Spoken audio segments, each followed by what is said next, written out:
भारत छोड़ो आंदोलन की 78वीं वर्षगांठ पर छत्तीसगढ़ के मुख्यमंत्री भूपेश बघेल ने रायपुर में इंटरनेशनल वेबिनार का उद्घाटन किया। वेबिनार में समकालीन परिदृश्य में महात्मा गांधी की प्रासंगिकता, ग्लोबल पीस पर चर्चा हो रही है। वेबिनार में गांधीवादी विचारधारा से जुड़ी तमाम हस्तियां शिरकत कर रही हैं। वेबिनार को इजराइल के डॉक्टर ओलेग नेज़र, अमेरिका के विलियम वेसेटमैन, A.K. पांडे, वृद्धा बहन प्रोफेसर S. नारायण और भाई राम लाल दास संबोधित करेंगे। कार्यक्रम का आयोजन सोसाइटी फॉर एम्पावरमेंट ने किया है। इस मौके पर उन्होंने कहा कि देश में राष्ट्रवाद को लेकर काफी चर्चा है। जिन्होंने आजादी की लड़ाई में हिस्सा नहीं लिया वो भला किस परिभाषा से राष्ट्रवादी कहे जा सकते हैं। जिन लोगों ने स्वाधीनता के आंदोलन में देश के लिए सब कुछ न्योछावर कर दिया, उनको खलनायक बनाया जा रहा है। आज हमारे देश में राष्ट्रवाद को लेकर बहुत चर्चा है। एक खास पार्टी के लोग जिनके पुरखों ने आजादी की लड़ाई में हिस्सा नहीं लिया था, आज सबसे बड़े राष्ट्रवादी बने घूम रहे हैं। अब जिन्होंने आजादी की लड़ाई में हिस्सा नहीं लिया वो भला किस परिभाषा से राष्ट्रवादी कहे जा सकते हैं। कहा जा सकता है कि ऐसा करिश्मा उन्होंने राष्ट्रवाद की प्रचलित परिभाषा को बिगाड़ कर किया है। इस सच के ऊपर एक झूठ का ताना बाना बुना गया है। जिन स्वाधीनता सेनानियों ने देश पर अपना सब कुछ कुर्बान कर दिया, वो आज खलनायक बनाए जा रहे हैं। छत्तीसगढ़ सामुदायिक और व्यक्तिगत वन अधिकार पत्रों के वितरण के मामले में देश का नंबर 1 राज्य है। छत्तीसगढ़ में 4,84,975 व्यक्तिगत और सामुदायिक वन अधिकार पत्रों का वितरण किया गया है, जबकि पड़ोसी राज्य मध्य प्रदेश में दोनों श्रेणियों में 2,56,000 वन अधिकार पत्र, महाराष्ट्र में 1,72,000, उड़ीसा में 4,43,000 और गुजरात में मात्र 93,000 वन अधिकार पत्रों का वितरण किया गया है। राज्य में नई सरकार के गठन के तत्काल बाद मुख्यमंत्री भूपेश बघेल ने यह स्पष्ट कर दिया था कि सभी पात्र लोगों तक वन अधिकार पट्टों की पहुंच सुनिश्चित करना सर्वोच्च प्राथमिकता होगी।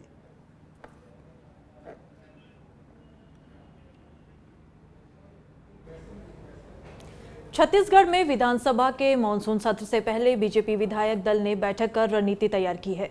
बैठक के बाद पूर्व सीएम रमन सिंह ने बताया कि विधानसभा में उठाने के लिए मुद्दों की फहरिस्त इतनी है कि 4 दिनों का सत्र छोटा पड़ेगा। कोयला से लेकर रेत से लेकर शराब और शराब से लेकर कोरोना और अर्थव्यवस्था के अलग अलग मुद्दे हैं। छत्तीसगढ़ में 25 से 28 अगस्त तक मानसून का सत्र होना है। भय आतंक का राज छत्तीसगढ़ में चल रहा है। जिस प्रकार रेत माफिया, शराब माफिया, कोल माफिया जिस प्रकार से सक्रिय है और उसका आतंक है, और दूसरी तरफ सबसे मुश्किल काम कि आज कोविड-19 सिर्फ कागज में इसका इलाज की व्यवस्था हो रही है। बढ़ते बढ़ते अब 500-600 के आंकड़े के आसपास पहुंच गए, मगर आज तक सरकार ना बेहतर तरीके से टेस्ट की व्यवस्था हुई। जहां एक तरफ छत्तीसगढ़ सरकार कोरोना वायरस के फैलाव को रोकने के लिए युद्ध स्तर पर काम कर रही है, वहीं दूसरी तरफ बीजेपी राज्य सरकार को घेरने में लगी है। छत्तीसगढ़ में कोरोना वायरस के मामलों को लेकर कांग्रेस बीजेपी के बीच बयानबाजी जारी है। आपको बता दें, छत्तीसगढ़ सरकार कोरोना वायरस को रोकने के लिए हर संभव प्रयास कर रही है। छत्तीसगढ़ में अब तक हुई मौतों की समीक्षा कर उसकी रोकथाम के उपाय के बारे में सरकार की एक समिति ऑडिट कर रही है, जिसके जरिए लगातार बढ़ रहे मौत के मामलों का अध्ययन कर इस बारे में पता लगाने का प्रयास किया जाएगा।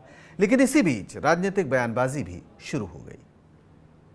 जो बता रहे हैं उसके ऊपर विधायकों की कमेटी और उसके बाद और एक्सपर्ट की कमेटी। कोरोना में मौत हुई है तो कोरोना में मौत हुई है, उसके साथ किसी आदमी की जब मौत होती है तो उसका एक रीज़न नहीं होता। कार्डियक अरेस्ट होता है तो उसके साथ बोल दिया जाता है ब्लड प्रेशर भी था, शुगर भी था, थायराइड भी था, मगर कॉज ऑफ डेथ तो कोरोना है।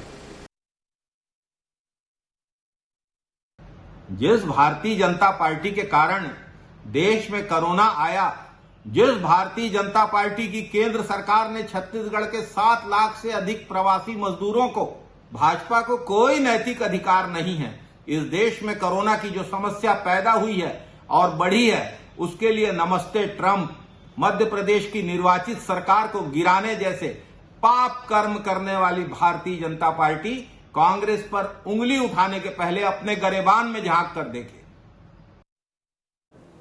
छत्तीसगढ़ के नेता प्रतिपक्ष धर्मलाल कौशिक को कोरोना हो गया है।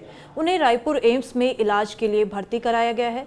धर्मपाल कौशिक का कहना है कि पिछले 5 से 6 दिनों में जो लोग भी मेरे संपर्क में आए हैं वो अपनी जांच करवा लें। यह जरूरी है, अगर लोगों ने जांच नहीं करवाई तो संक्रमण बढ़ सकता है। आपको बता दें कि धर्मलाल कौशिक स्वास्थ्य खराब होने के चलते आज बीजेपी विधायक दल की बैठक में भी शामिल नहीं हुए थे। वहीं धर्मलाल कौशिक से पहले पूर्व बीजेपी प्रदेश अध्यक्ष विक्रम उसेंडी और गौरी शंकर अग्रवाल में भी कोरोना वायरस की पुष्टि हो चुकी है। छत्तीसगढ़ सरकार ने रायपुर सेंट्रल जेल में कोरोना के फैलाव को रोकने के लिए मुस्तैदी से काम करना शुरू किया है। सरकार ने फैसला लिया है कि अब कैदियों की जांच के बाद ही उन्हें जेल में दाखिला दिया जाएगा। वहीं संसदीय सचिव विकास उपाध्याय अचानक सेंट्रल जेल पहुंचे। उन्होंने वहां का जायजा लेकर व्यवस्था की जानकारी ली और जेल अधिकारियों को आवश्यक निर्देश भी दिए। आपको बता दें, छत्तीसगढ़ के रायपुर सेंट्रल जेल में कोरोना का असर देखने को मिल रहा है। जेल में मरीजों की संख्या बढ़ने से जेल प्रशासन में हड़कंप मचा है। जेल में कोरोना के फैलाव को रोकने के लिए जेल प्रशासन ने काम शुरू कर दिया है। 90 कैदियों की जांच की गई थी, रैंडमली जांच हुई जिसमें 39 लोग को कोरोना पॉजिटिव आया, लेकिन लक्षण जो कोरोना पॉजिटिव के हैं वो लक्षण उनमें नहीं थे। पॉजिटिव जब जांच हुई तो उसमें पॉजिटिव आया और उनकी व्यवस्था को लेकर जेल परिसर में नई जेल बैरक बनाई गई है जिसमें 120 लोगों को रखने की व्यवस्था अलग से की गई है। कोरोना की वजह से देश के तमाम हिस्सों में बच्चों की पढ़ाई अब ऑनलाइन हो रही है, लेकिन छत्तीसगढ़ के बस्तर में मोबाइल नेटवर्क ना होने की वजह से छात्र काफ़ी परेशान थे। लेकिन ऐसे वक्त में जहां लाउड स्पीकर कमाल कर रहा है, आमचो बस्तर रेडियो लाउडस्पीकर से यहां पढ़ाई हो रही है। सबसे पहले भाटपाल ग्राम पंचायत पे इसकी शुरुआत हुई है। अब 15 अगस्त को सीएम भूपेश बघेल 5 सभागों में इसकी विधिवत शुरुआत करेंगे।